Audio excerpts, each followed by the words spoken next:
The Universal Father under 121.1. The Universal Father is the God of all creation, the first source and center of all things and beings. First think of God as a creator, then as a controller, and lastly as an infinite upholder. The truth about the Universal Father had begun to dawn upon mankind when the prophet said, "You, God, are alone. There is none beside you. You have created the heaven and the heaven of heavens with all their hosts. You preserve and control them. By the sons of God were the universes made." The Creator covers himself with light as with a garment and stretches out the heavens as a curtain. Only the concept of the Universal Father, one God in the place of many gods, enabled mortal man to comprehend the Father as divine creator and infinite controller. 1.2.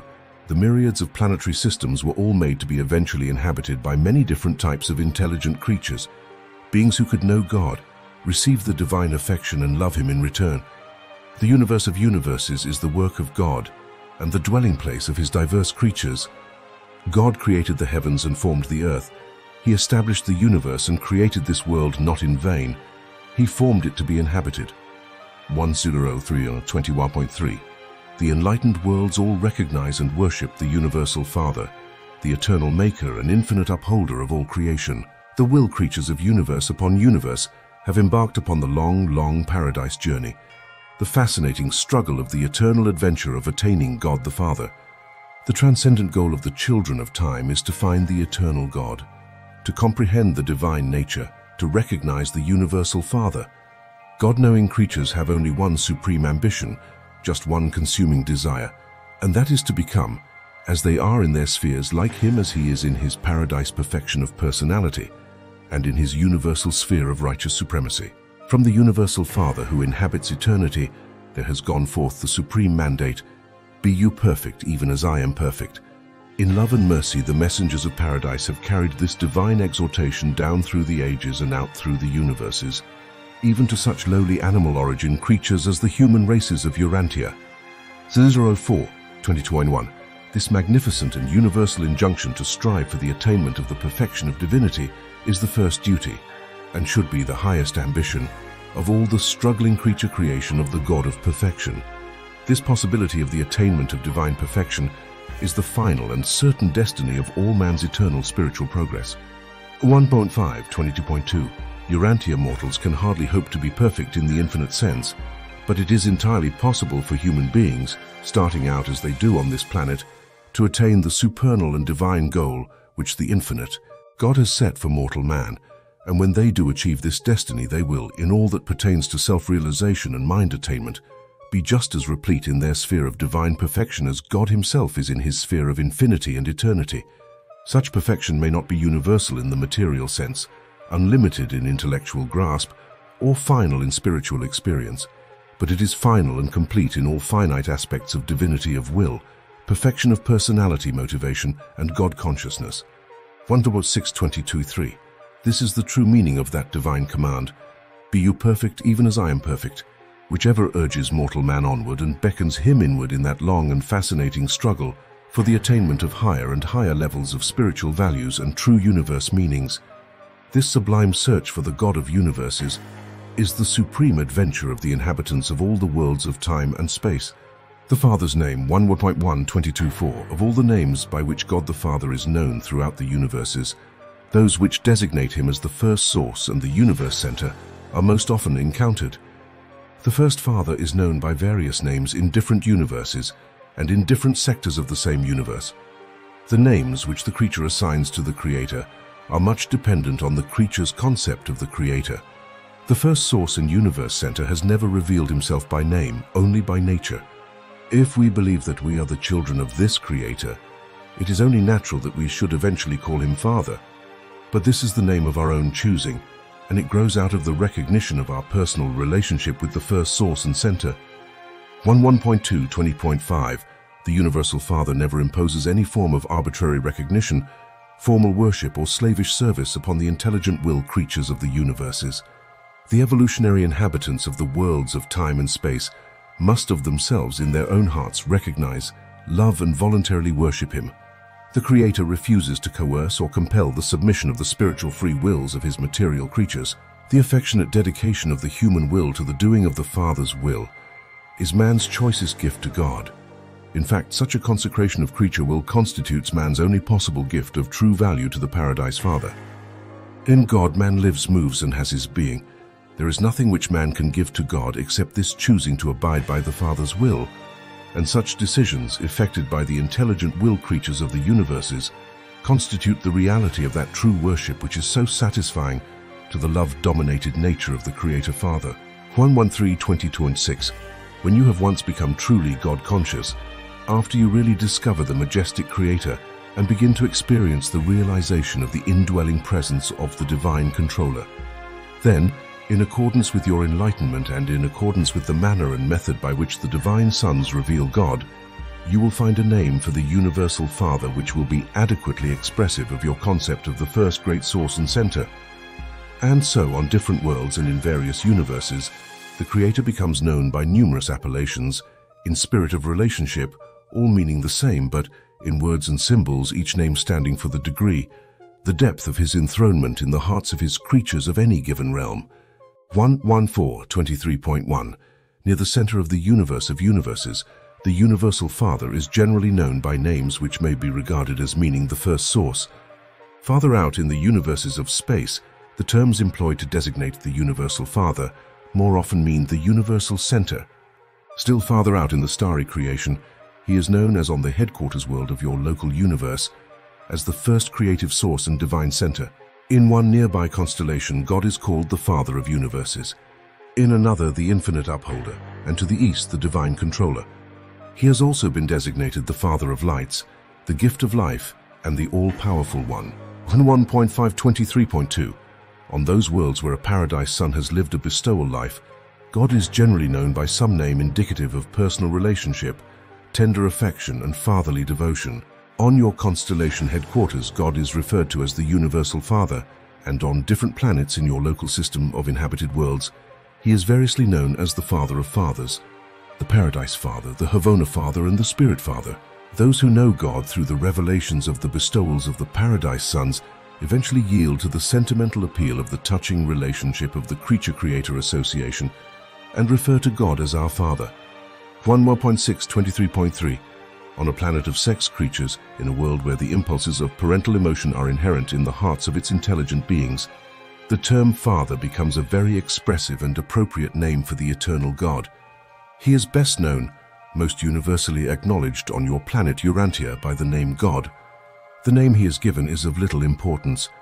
The significant thing is that you should know him and aspire to be like him. Your prophets of old truly called him the everlasting God, and referred to him as the one who inhabits eternity. 2.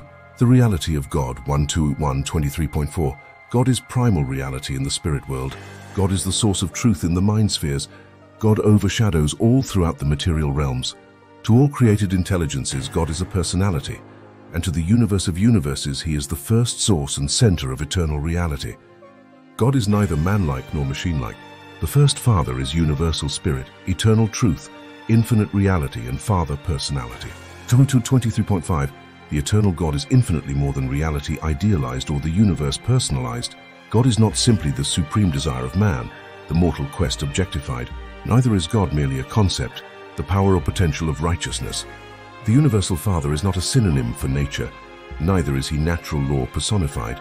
God is a transcendent reality, not merely man's traditional concept of supreme values. God is not a psychological focalization of spiritual meanings, neither is he the noblest work of man. God may be any or all of these concepts in the minds of men, but he is more. He is a saving person and a loving Father to all who enjoy spiritual peace on earth and who crave to experience personality survival in death. 1:23.24.1. The actuality of the existence of God is demonstrated in human experience by the indwelling of the divine presence, the spirit monitor sent from paradise to live in the mortal mind of man, and there to assist in evolving the immortal soul of eternal survival. The presence of this divine adjuster in the human mind is disclosed by three experiential phenomena. 1:2.4.24.2. 1. The intellectual capacity for knowing God, God consciousness. 1:25.24.3. 2. The spiritual urge to find God, God seeking. 1:26.2.4.3. The personality craving to be like God, the wholehearted desire to do the Father's will. 1:2.24.5. The existence of God can never be proved by scientific experiment or by the pure reason of logical deduction. God can be realized only in the realms of human experience. Nevertheless, the true concept of the reality of God is reasonable to logic, plausible to philosophy, essential to religion, and indispensable to any hope of personality survival. 1.2.8.24.6 Those who know God have experienced the fact of his presence. Such God-knowing mortals hold in their personal experience the only positive proof of the existence of the living God, which one human being can offer to another. The existence of God is utterly beyond all possibility of demonstration, except for the contact between the God consciousness of the human mind and the God presence of the thought adjuster that indwells the mortal intellect and is bestowed upon man as the free gift of the universal Father. 1.9.24.7 In theory, you may think of God as the Creator, and he is the personal creator of paradise and the central universe of perfection. But the universes of time and space are all created and organized by the paradise core of the Creator Sons. The Universal Father is not the personal creator of the local universe of Nebadon. The universe in which you live is the creation of his son Michael. Though the Father does not personally create the evolutionary universes, he does control them in many of their universal relationships and in certain of their manifestations of physical, mindal, and spiritual energies. God the Father is the personal creator of the paradise universe, and in association with the eternal Son, the creator of all other personal universe creators. 1.2.10.24.8 As a physical controller in the material universe of universes, the first source and center functions in the patterns of the eternal Isle of Paradise, and through this absolute gravity center the eternal God exercises cosmic over-control of the physical level, equally in the central universe and throughout the universe of universes. As mind, God functions in the deity of the infinite Spirit. As Spirit, God is manifest in the person of the eternal Son and in the persons of the divine children of the eternal Son. This interrelation of the first source and center with the coordinate persons and absolutes of paradise does not in the least preclude the direct personal action of the universal Father throughout all creation and on all levels thereof. Through the presence of his fragmentized spirit, the Creator Father maintains immediate contact with his creature children and his created universes. God is a universal spirit. 1.3.1.25.1 God is spirit. He is a universal spiritual presence. The universal Father is an infinite spiritual reality. He is the sovereign, eternal, immortal, invisible, and only true God. Even though you are the offspring of God, you ought not to think that the Father is like yourselves in form and physique, because you are said to be created in his image. Indwelt by mystery monitors dispatched from the central abode of his eternal presence, spirit beings are real, notwithstanding they are invisible to human eyes, even though they have not flesh and blood. 1.3.2.25.2 Said the seer of old, Lo, he goes by me, and I see him not. He passes on also, but I perceive him not. We may constantly observe the works of God. We may be highly conscious of the material evidences of his majestic conduct, but rarely may we gaze upon the visible manifestation of his divinity, not even to behold the presence of his delegated spirit of human indwelling. 3.3.25.3 The universal Father is not invisible because he is hiding himself away from the lowly creatures of materialistic handicaps and limited spiritual endowments. The situation rather is, you cannot see my face, for no mortal can see me and live. No material man could behold the Spirit God and preserve his mortal existence. The glory and the spiritual brilliance of the divine personality presence is impossible of approach by the lower groups of spirit beings, or by any order of material personalities. The spiritual luminosity of the Father's personal presence is a light which no mortal man can approach, which no material creature has seen or can see. But it is not necessary to see God with the eyes of the flesh in order to discern him by the faith vision of the spiritualized mind. On 3.4.25.4 The spirit nature of the universal Father is shared fully with his coexistent self, the eternal Son of Paradise. Both the Father and the Son in like manner share the universal and eternal Spirit fully and unreservedly with their conjoint personality coordinate, the infinite Spirit. God's Spirit is in and of himself absolute. In the Son it is unqualified, in the Spirit universal, and in and by all of them infinite. 1.3.5 and 25.5 God is a universal Spirit. God is the universal person. The supreme personal reality of the finite creation is Spirit. The ultimate reality of the personal cosmos is absolute Spirit. Only the levels of infinity are absolute, and only on such levels is there finality of oneness between matter, mind, and spirit. Philippians 6 to 5.6. In the universes, God the Father is, in potential, the over-controller of matter, mind and spirit. Only by means of his far-flung personality circuit does God deal directly with the personalities of his vast creation of will creatures, but he is contactable, outside of paradise, only in the presences of his fragmented entities, the will of God abroad in the universes.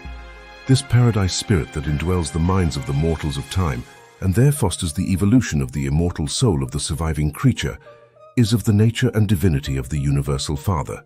But the minds of such evolutionary creatures originate in the local universes and must gain divine perfection by achieving those experiential transformations of spiritual attainment which are the inevitable result of a creature's choosing to do the will of the Father in heaven. 137:26.1. In the inner experience of man, mind is joined to matter. Such material-linked minds cannot survive mortal death. The technique of survival is embraced in those adjustments of the human will and those transformations in the mortal mind, whereby such a God-conscious intellect gradually becomes spirit-taught and eventually spirit-led. This evolution of the human mind from matter association to spirit union results in the transmutation of the potentially spirit phases of the mortal mind into the Urantia realities of the immortal soul. Mortal mind subservient to matter is destined to become increasingly material, and consequently to suffer eventual personality extinction. Mind yielded to spirit is destined to become increasingly spiritual, and ultimately to achieve oneness with the surviving and guiding divine spirit, and in this way to attain survival and eternity of personality existence. 138:26.2. I come forth from the eternal, and I have repeatedly returned to the presence of the universal Father. I know of the actuality and personality of the first source and center, the eternal and universal Father. I know that while the great God is absolute, eternal and infinite, he is also good, divine and gracious. I know the truth of the great declarations, God is spirit and God is love, and these two attributes are most completely revealed to the universe in the eternal Son.